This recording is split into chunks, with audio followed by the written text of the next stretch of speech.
We'll be switching to computer vision topics primarily now, and on the all-dreaded topic of errors in training data. Which ones are the ones that we should really bother with? What is their effect? There's multiple things that you can mess up in your training data, but there's not a ton of research on what is the actual effect of training data mistakes. Do I have a clicker for? Oh, thank you. All right, I think it's this one here. Perfect. So anyone agree with this statement? Failure cases are the best part of any AI paper. I love looking at the failure cases. It's actually the only part in which you learn something truly meaningful about this new piece of research. And we've been, for so long, looking at graphs like this that try to maximize the MAP of a bunch of model architectures. And there's a problem with this type of mentality that we followed so much in academia, that it doesn't actually reveal too much on the problem that we're solving, but mainly how good this hammer is at hitting a specific nail. And we try all these various iterations, but the reason being is it's much easier to change an architecture and then affect its output on 1 million images or 1 million elements of training data than to change 1 million elements of training data to make an architecture work better, or to make any problem work better.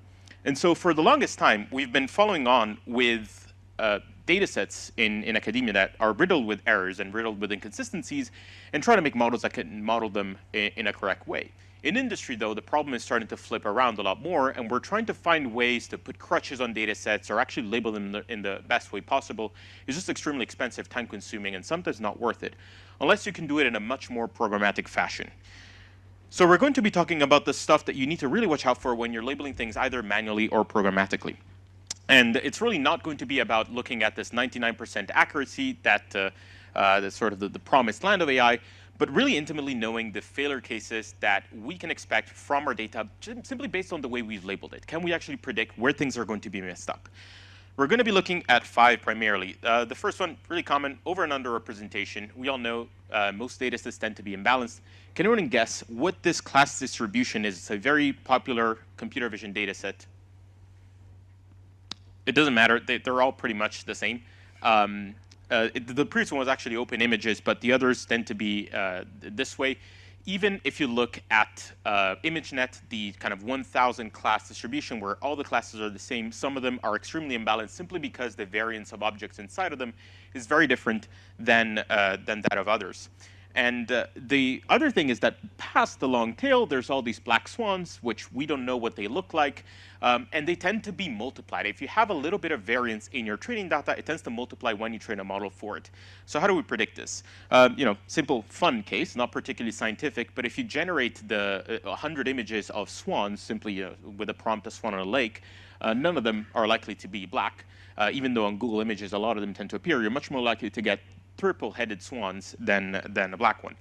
So these things tend to really find their way in, and there's really no fair way to model an unbalanced data set. If you have a class that is underrepresented, you're going to have to make some compromises and simply decide on where these land. One thing you can do is simply map out the distribution of your classes and maybe do it by instances rather than by number of images. This is an example of a class histogram on B7, and it's over and under representation, but there's many tools out there to analyze this data at scale. But to put it into context, we can run an experiment. So we've auto-labeled a bunch of bird species. These are 10 common bird species on ImageNet. This is using our auto-annotation system, which is class agnostic. You can try it on any kind of object. And in particular, one of them is cardinals. Female cardinals they have an awesome mohawk, but they're brown, so they don't look particularly different than many other birds, including finches, which are what we might call an everything else class, the kind of bucket that looks like any common bird because they have so many varieties within them. And the result, if you have an equal distribution of these and you introduce the cardinal class, of which 12% of photographed ones tend to be female, is that all female finches, female cardinals end up being finches. Other things that you can commonly see in underrepresentation is your background will be heavily overfitted, especially if you do augmentation. If you try to compensate for underrepresentation by augmenting your data, you're probably just saying, hey, really pay attention to this snowy background in which rabbits tend to find themselves. You also tend to get a lot, confusion with the most popular class. The everything else class tends to dominate your underrepresented classes. And then your low variance means you're going to know far less of the failure cases that we can experience. Another thing worth pointing out is it's kind of pointless to keep giving training data to your most popular classes where there isn't any more variance. If you think you've covered your entire distribution of cars on the street, stop labeling cars. Start labeling things that are actually a bit more rare. It doesn't do much to your model at all.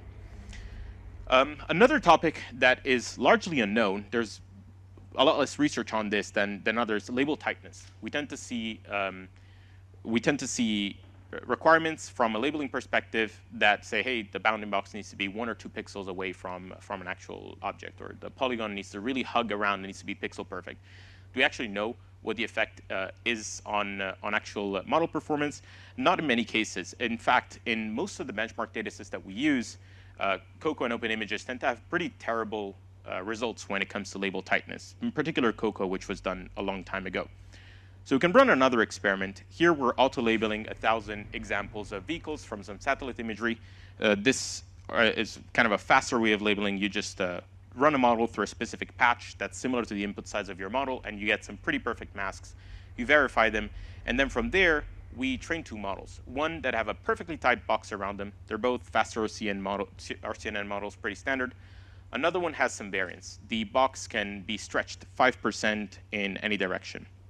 And the end results end up being pretty similar. But when you look at them qualitatively, the ones that has a little bit of, let's say, looseness in the boxes tend to make a lot more recall mistakes. They tend to, for example, bundle 2 cars together if they're parked next to one another, or they tend to see skips as cars as well, or anything that is parked next to a tree, for example. It tends to be assumed to be a car, or anything that's next to the curb, whether it's a skip or a van or something that's not a car, will be still identified as such. One way to potentially prevent this is to concatenate models in a workflow. You can, for example, run an instance segmentation model to just weed out potentially bad example of your bounding boxes. And if there's any disagreement in the IOU between these two, you can then start to send these to a review queue and do so programmatically rather than having a human go through your entire data set, which is a big chore. These are some things you can do in V7 as well as a platform. This is concatenation of models. This is a really boring one. I won't spend too much time on it. Color tends to overfit a lot. There's not that many ways to save yourself if you have a class where there's only some unexpected colors. This tends to be a problem in retail when there's your promotional Coca-Cola can that is suddenly yellow. And the only way to really save yourself from spotting these in a data set is to run, one thing you could do is run a consensus system between a grayscale model and a color model, or you can do some form of anomaly detection. There's papers coming out and doing it with generative models. If the generated image and the target image look significantly different, then there's probably an anomaly in place. And fixing it is not the easiest. You can try a class mosaic and then start to look at the examples that have the highest variance. But realistically, the thing you should do is just predict that some of the distributions of your classes will have a significantly higher amount of significantly unique color in some examples, and that will lead to some of them being misidentified. And second to last of the most important things that lead to errors in training data are workflows. So going back to our aerial data, we'll run another experiment. We're going to have 3 labelers per team, divided into 2 teams. One of them will be labeling 3 classes in one stage. So they'll be looking for solar panels, cars, and road crossings, and label all 3. The other one is divided into 3 teams. So person number 1 does solar panels, person number 2 does vehicles, person number 3 does crossings. So mentally, the human beings need to only focus on one object at a time. And it turns out we're not very good at shifting our focus and our context. It creates fatigue, and it just distracts us. So the result is that the team that only has to label one object, and mind you, this is under a bit of time pressure, is far better at completing a task than the one that needs to do all 3, despite it being basically the same expense of resources. So the right reallocation of tasks can significantly improve your data.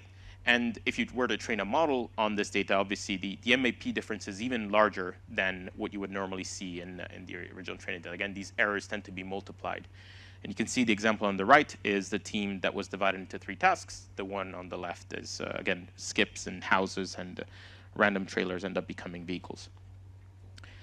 Last but not least, recall issues, just forgetting an object in your data. We see this very commonly at V7 with teams that simply don't label an object, or they might think, okay, well, we only want to find one anomaly, so we're not going to label something that looks quite similar to it. And one kind of new approach to labeling that we've been testing out a lot internally is to do it subtractively. Labeling is sort of a form of manufacturing. You normally do it additively. You have an image and you add things on top. Most actual manufacturing is you have a block of something of wood, and then you remove enough wood until you have the shape you want. So it's kind of the inverse of 3D printing. And actually, subtractive labeling is sometimes better for improving your model over time because it gives you exactly the output of what you're after. So if you have, in this case, is a pose model and then following a model to detect BPE, you actually get to see in this image what you need to focus on. And in this case, one of the hard hats here looks like a helmet with some stickers on it, has the lowest confidence score, so that's going to improve the performance of your model should you add this to training. If there are no failures, if the image is always perfect, you probably don't need to add it to your training set. It's probably not going to add a whole lot. I mean, you can because it's labeled, but if you want to make more refined additions, then you don't need to do it. This also reduces fatigue of labelers. They start with a pre-completed canvas, and it's a bit less of a daunting job and maybe a bit more exciting to do to be a reviewer rather than having to start from scratch. So if we were to do one last experiment, and we're subtracting about 12% of samples. So let's try to damage a data set. Here we're doing a simple person detection experiment. This is part of our team this summer. We're auto-labeling some until we have about 200 images with people on them. In one of the data sets, we artificially remove 12% of humans, and then we see how bad things get. And like I said, things tend to multiply from the training set to your trained model. So here's an example of the crappier data set, which has 12% of missing objects, and then switching on to the one with 100% recall or 100% of images. It tends to be a lot better in detecting people. Also, unfortunately, some mannequins as a particularly tricky example. This is also a simple plug to showcase our video notation system and how smoothly it runs, which if you do want to try it out, we're just outside on the right side as you head out for lunch. And I will leave you with that. Happy lunch. Come talk to us if you want to talk about training data. And thanks for listening.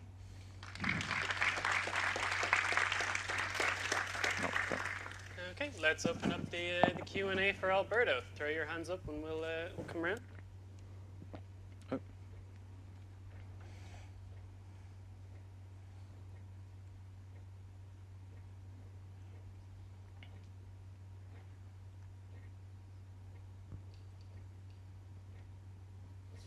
Thank you about that. Very good talk. In the computer vision, it might be a bit more generic or universal, but in other fields, for example NLP, labels can be much more subjective. So there is no real ground truth. You even show 5, 6 people the same thing, and they can come to different conclusions. So what is your take on that? How to deal with that? Yeah, it's also a problem in CV. In medical fields, for example, you could get 3 doctors to disagree on a specific consensus. There's no, the obvious answer there is it depends, but I would always suggest to avoid gray labels if possible. You want one outcome, and if you're basically polluting your training set with things that are in disagreement, then you're basically telling the model that some features that may be equivalent based on one person that labeled it versus another are 2 different objects.